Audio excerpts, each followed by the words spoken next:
Hello, good morning, everyone. I am Somyo, lecturer in English. This day I will discuss about the Anglo-Saxon period. And in this video, the substitute of this video will be in Hindi. And one more thing is, if you want to get more information about the videos and some of the notes, you can join my Telegram channel, and the link of the Telegram channel is in my descriptions, so you can get the link in there and join my group. Okay, so thank you dear. The Anglo-Saxon period. So that हम इस Anglo suction period की जो origin है language का, जो origin है literature का, उसके बारे में हम यहाँ पे बात करेंगे. Okay, so first I will say you about that no national boundaries. सो उस टाइम में क्या होता था कि वहाँ पे सिर्फ ट्राइबल ही होते थे. ट्राइबल क्या करते थे, वो एक कंट्री से दूसरे कंट्री तक वो घूमते रहते थे. वो उनका कुछ परमानेंट प्लेस कुछ नहीं था. वहाँ पे जो अच्छा कुछ मिलता था, कुछ खाने के लिए अच्छा मिलता था, रहने के लिए अच्छा मिलता था, कुछ रहने के लिए बड़ा सा जगह मिलता था, वो वहाँ पे सेटल हो जाते थे. ओके, सो दैट ट्राइबल का कोई परमानेंट प्लेस नहीं था उसी टाइम में, एंड वो घूमते रहते थे एक like one place to another place. Okay, and उनका कुछ नेशनल बाउंड्रीज नहीं था. एक ट्राइबल आए, वो दूसरे ट्राइबल के साथ जो लड़ाई किए, और उसके बाद वो जीते तो वहाँ पे वो सेटल हो जाते थे. और उसके बाद कुछ नया ट्राइबल आते थे, उनका साथ उनका लड़ाई चलता था. वो उससे ज़्यादा पावरफुल होते थे तो वो जगह वो ऑक्यूपाई करते थे, और उससे कम पावरफुल होते थे तो वो उस जगह को छोड़ के वो चले जाते थे. तो ऐसे ही होता था. There is no permanent place of a tribal to stay in anywhere. Okay, and another thing is that there is two differences between knowledge and power. Okay, and ये मैं बताऊँ कि जो ट्राइबल थे, सब ट्राइबल का एक पर्सनल लैंग्वेज होता था. ओके, पर्सनल लैंग्वेज, और that is called as the self dialect. उनका कुछ पर्सनल एंड सेल्फ लैंग्वेज होता था. जो ट्राइबल जो कोई भी जगह में वो पावर में आते थे, वो अपने लैंग्वेज को वहाँ पे इम्प्लीमेंट करते थे. वो पावर में रहे, लोगों के ऊपर वो शासन किए. ओके, वो शासन करते थे ना, तो इसीलिए वो लोगों को ऐसे ज़बरदस्ती वो बोलते थे कि तुम हमारा लैंग्वेज को यूज करो. सो लाइक दैट बहुत सारा थिंग्स होता था कि वो फोर्सफुली जिस जगह में वो रहते थे, उस जगह में जो भी सारा लोग थे उनको वो फोर्सफुली ये बोलते थे कि तुम हमारे लैंग्वेज को यूज़ करो. So that knowledge and power के दोनों में ये डिफरेंस है. जो पावर में रहता था वो अपनी लैंग्वेज वहाँ पे ही स्प्रेड करता था. ओके, सो उसके बाद हम बात करें संस्कृत के बारे में. जैसे ख्रिस्ट के पहले जो लोग थे वो बहुत सारा संस्कृत का प्रचलन हुआ करता था वहाँ पे, क्योंकि संस्कृत का बहुत मान्यता था. And Sanskrit is like the old language in the literature. क्योंकि संस्कृत को ज़्यादा लोग संस्कृत को पसंद करते थे, संस्कृत को यूज़ करते थे, क्योंकि जो संस्कृत के लोग थे वहाँ पे बहुत पावरफुल थे. ओके, तो संस्कृत के बाद वो क्रिश्चियनिटी आए और रोमांस आए, और संस्कृत के बाद और पर्शियन आए जो मुस्लिम्स है. ओके, मैं एक एग्जांपल दो तो आपको. जो इंडिया में क्या होता था, जो इंडिया में जो हमारा है पर्शियंस, वो पर्शियंस इंडिया में आए, और जो मुस्लिम्स और इस्लामिक्स, ओके, वो इंडिया में आए, और इंडिया में चारों तरफ वो स्प्रेड हो गए, और इंडिया को वो ऑक्यूपाई करके वहाँ यहाँ पे ही रहने लगे, इंडिया में रहने लगे. ओके, और इंडिया पे वो अपने जगह बना लिया और यहाँ पे ठीक से सेटल हो गया. एंड ऐसे सेटल हुए कि अब हम भी जो मुस्लिम्स के कल्चर है, उनका जो मोनूमेंट्स है, जो भी हेरिटेज है, वो सब नेशनल हेरिटेज, नेशनल मोनूमेंट्स और नेशनल में आ गया. Okay, so that as like as that Persians settled in India, so as like as that in the whole world, tribals settled in this world gradually, one by one. Okay, and वो knowledge and power के बारे में हमको ये याद करना है कि जिसका पास जिन लोगों के पास पावर था वो अपनी लैंग्वेज को वहाँ पे इम्प्लीमेंट करते थे. ओके, सो आज लाइक दैट. और एक एग्जांपल बोलूँ तो जब इंडिया में ब्रिटिशर्स आए, वो अपने भाषा को इंडिया में इम्प्लीमेंट किया, और अभी हम इंग्लिश को अपनी ऑफिशियल लैंग्वेज के तरह यूज़ करते हैं इंडिया में. ओके, सो आज like that there is a lot of examples. And England में भी वैसे हुआ था कि जब इंग्लैंड ने फ्रांस ने इंग्लैंड के ऊपर अपने राज करता था, वो रूल करता था. So that at that time also England में भी ऑफिशियल लैंग्वेज फ्रेंच यूज़ होता था. ओके, सो दैट अब देखें तो इंग्लैंड में क्या हुआ एंसेंट टाइम में. सो ट्राइबल्स आए, बहुत सारा ट्राइबल्स आए, and basically two tribals came to England at that time, and those tribals are Celts and Gaels. Okay, two tribals came to England at that time, both are Celts and Gaels.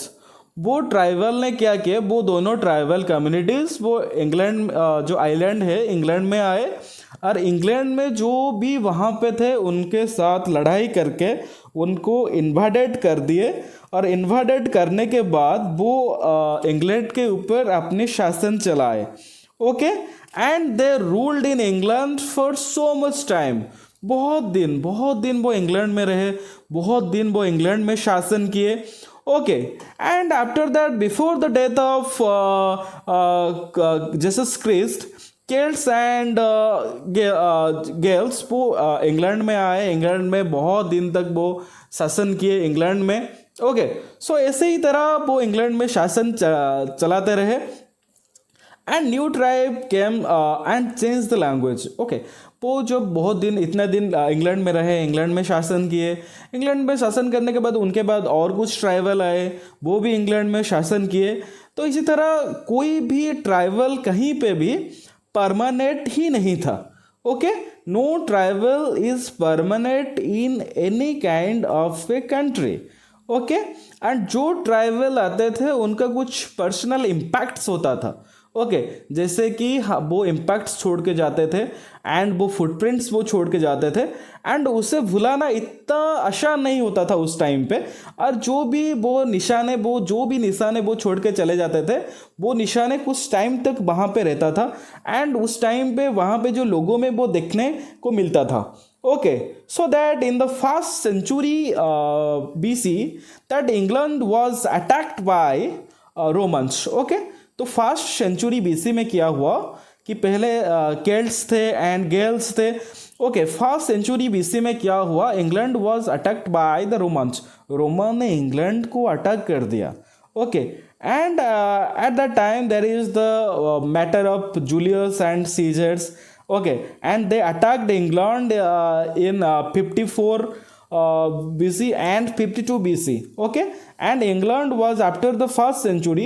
England was attacked by the Julius Caesar two times. Okay, in 54 and in 52 also. Okay, and Roman Empire ने 400 साल तक England में रहे. Okay, for the 400 years, because वो invite किए England को 52 में और 54 में वो इन्वाइट किए. तो इन्वाइट करने के बाद 450 BC 450 BC तक वो इंग्लैंड में रहे.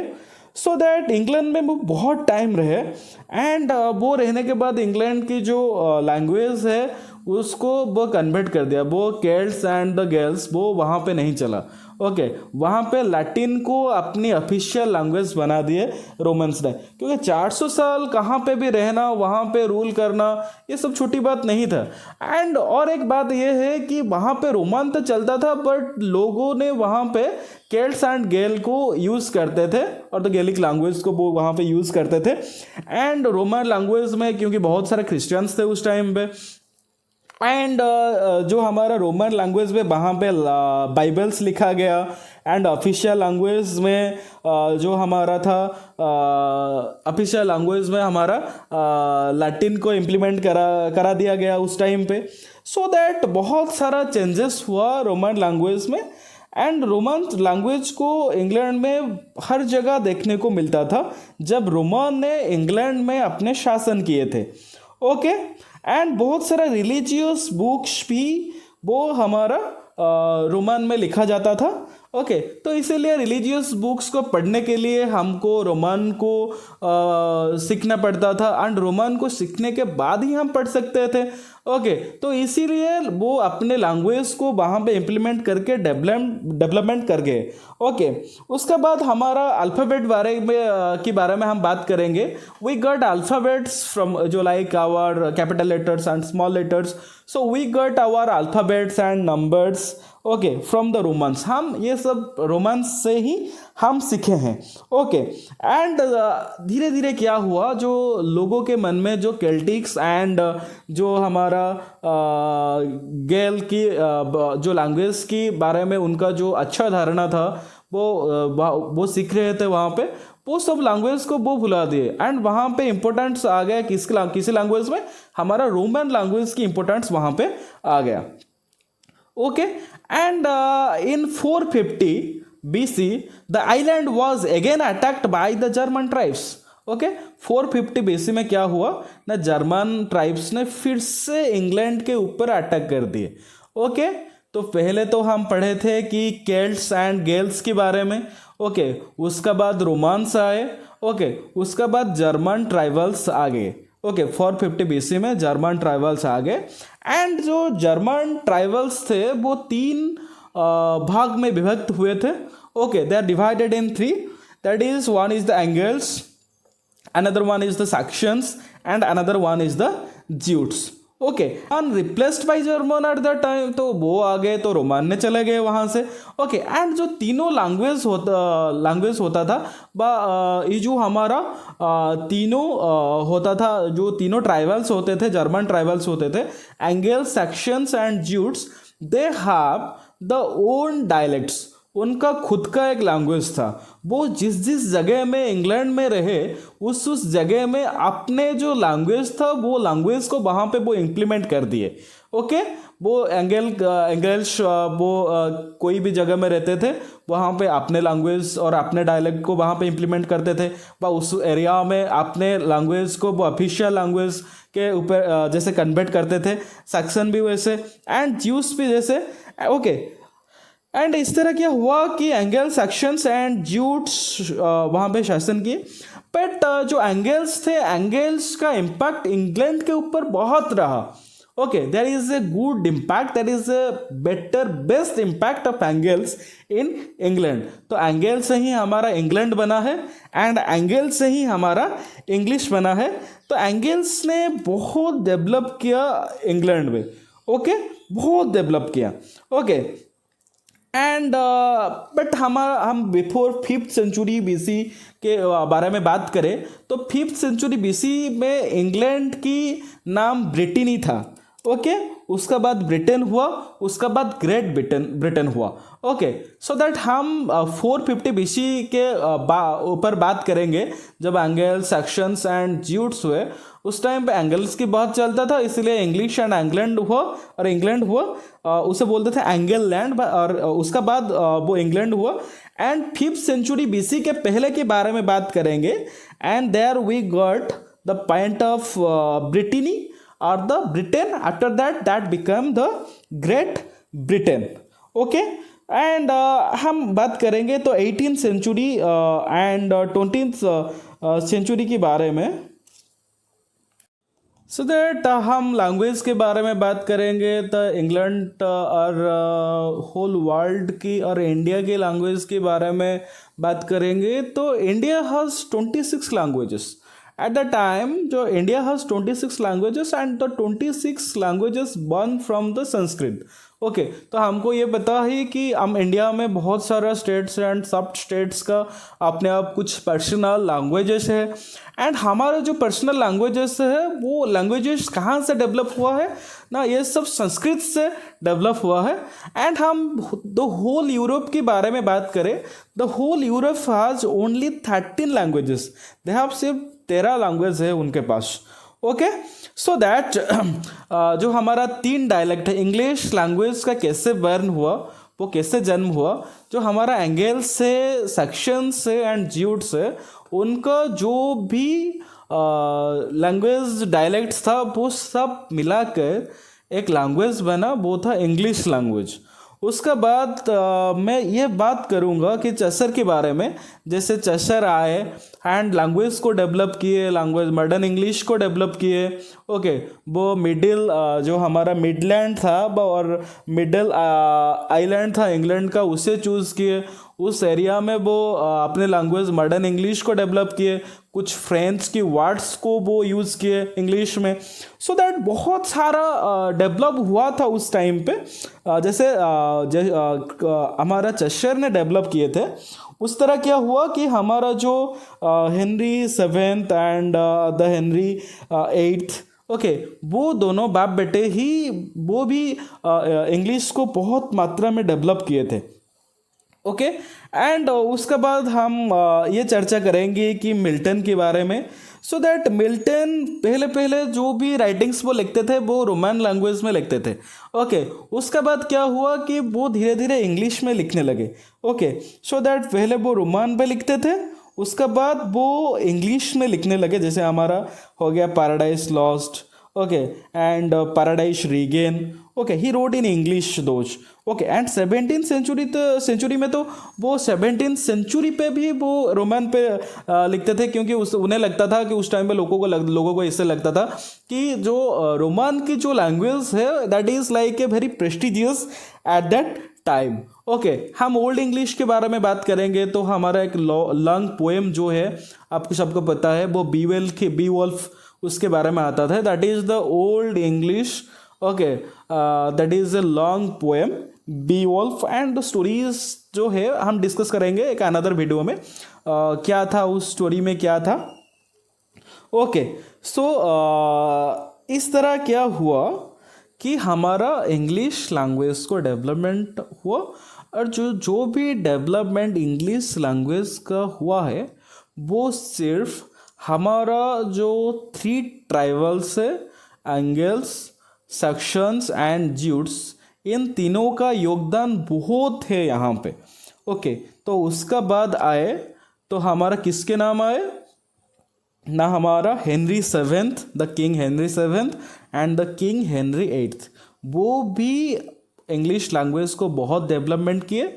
और उसका बाद तो हमारा मॉडर्न इंग्लिश की नाम आता है, तो पहले एक पर्सन का नाम आता है, वो है हमारा Geoffrey chaser. Okay, the father of modern English. Okay, so thank you all, this is the video of my Hindi language. Okay, I hope you will understand to all my video. If there is any doubt in here, that you can inform me by the comment. Okay, so thank you to all.